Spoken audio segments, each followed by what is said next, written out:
Il y a des vérités qu'on ne trouve ni dans les livres, ni dans les discours. Des vérités silencieuses, enfouies dans les gestes, les regards, les silences. Aujourd'hui, je vais te révéler 5 failles émotionnelles féminines, non pas pour manipuler, mais pour comprendre. Parce que derrière chaque émotion, il y a une histoire.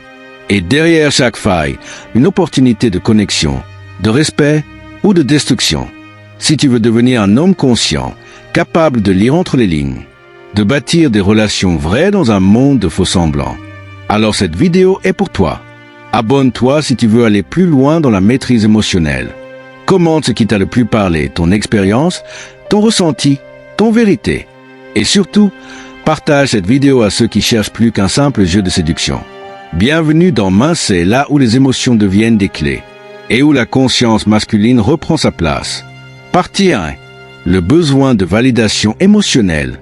Tu peux croiser une femme qui semble tout avoir. La confiance, l'indépendance, le charisme.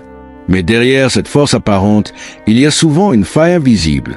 Le besoin profond de validation émotionnelle. Ce besoin ne vient pas d'un manque d'amour-propre, mais d'une construction sociale et affective où la femme a souvent été valorisée pour ce qu'elle donne, et rarement pour ce qu'elle est. Depuis l'enfance, beaucoup de femmes apprennent à plaire, à rassurer, à être gentilles, à répondre aux attentes, mais qui leur apprend à être simplement elle-même sans devoir mériter l'attention, très peu. Alors, ce besoin de validation devient une quête silencieuse. Elle veut qu'on la voie, pas juste son corps, mais son esprit. Elle veut qu'on l'écoute, pas juste ses mots, mais ses silences. Elle veut qu'on la ressente pas juste dans l'instant, mais dans la profondeur. Et c'est là que toi, en tant qu'homme conscient, tu peux faire la différence.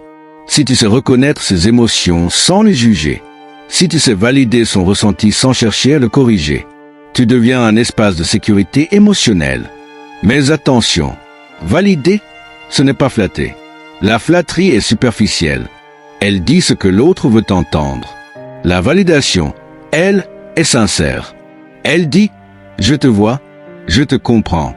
Tu as le droit d'exister comme tu es. » Et dans un monde où les femmes sont souvent réduites à des rôles, des apparences, des performances, celui qui sait offrir une validation authentique devient rare.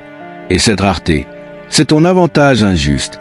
Mais ce n'est pas un jeu, c'est une responsabilité.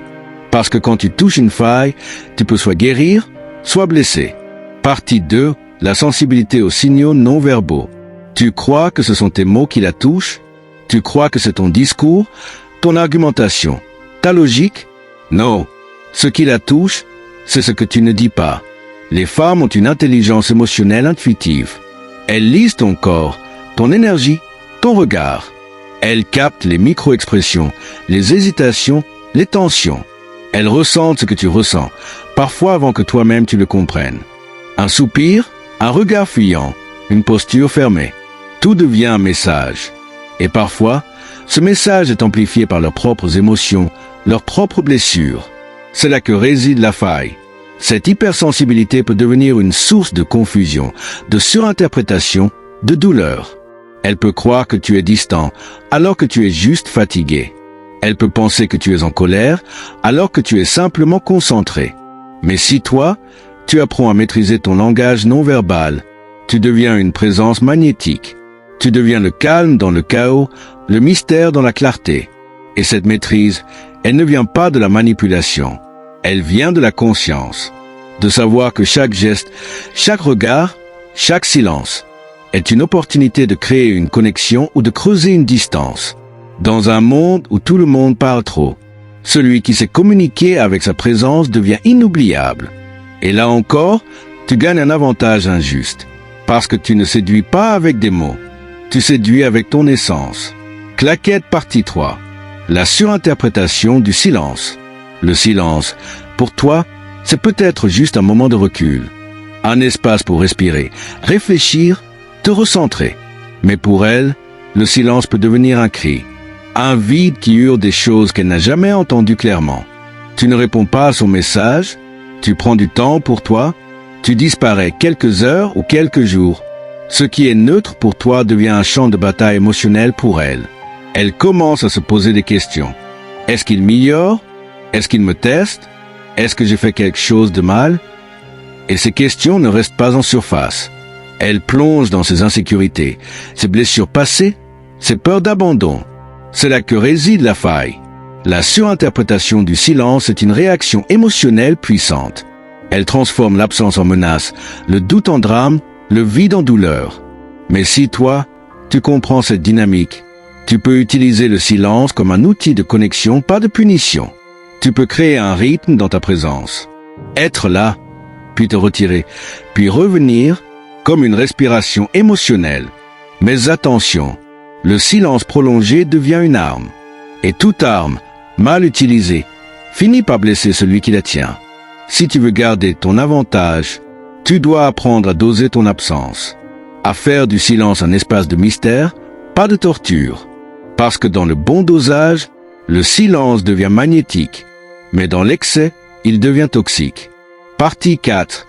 L'incertitude relationnelle. L'ambiguïté est une zone dangereuse.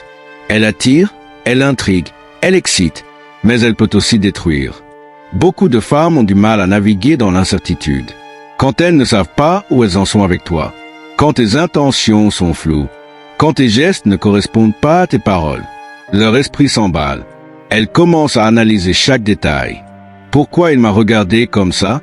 Pourquoi il a mis ce point à la fin de son message?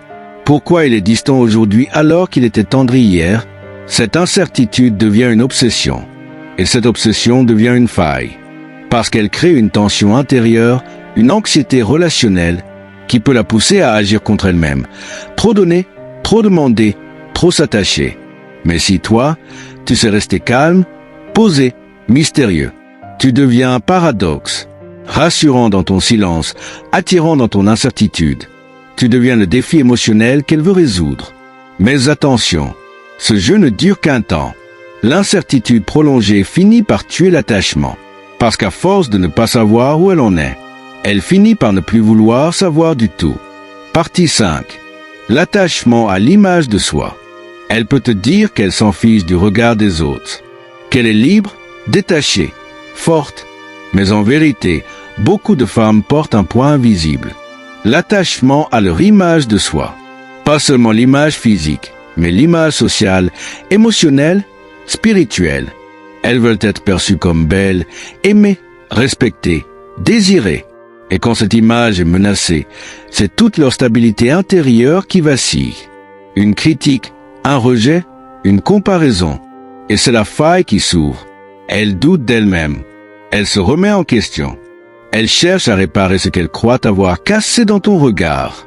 Mais si toi, tu sais valoriser son authenticité, pas son apparence, pas son rôle, mais son essence, tu deviens un miroir qui ne juge pas, mais qui révèle.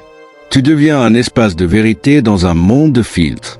Et là, tu gagnes un avantage injuste, parce que tu touches là où personne ne regarde. Le cœur derrière le masque. Mais souviens-toi, ce que tu vois chez elle, c'est aussi ce que tu dois voir en toi. Car comprendre ses failles, c'est aussi apprendre à guérir les tiennes. Si tu es arrivé jusqu'ici, c'est que tu ne cherches pas juste à séduire. Tu cherches à comprendre, à grandir, à devenir un homme conscient. Tu veux des relations vraies, profondes, équilibrées. Tu veux sortir du jeu et entrer dans la vérité. Et pour ça, tu dois apprendre à lire les failles, non pas pour les exploiter, mais pour les respecter. Parce que chaque faille émotionnelle est une porte. Et chaque porte peut mener à la connexion ou à la destruction. Alors si cette vidéo t'a parlé, abonne-toi à Mincé ici. On ne joue pas avec les émotions, on les élève. Commente ce qui t'a le plus touché. Ton expérience, ton ressenti, ton vérité. Like si tu veux que ce message touche plus de monde. Et partage cette vidéo à ceux qui cherchent plus qu'un simple jeu de séduction. Merci d'avoir regardé jusqu'au bout. Merci de faire partie de ceux qui veulent comprendre et non dominer. À très vite pour une nouvelle exploration. Là où les émotions deviennent des clés et où la conscience masculine reprend sa place.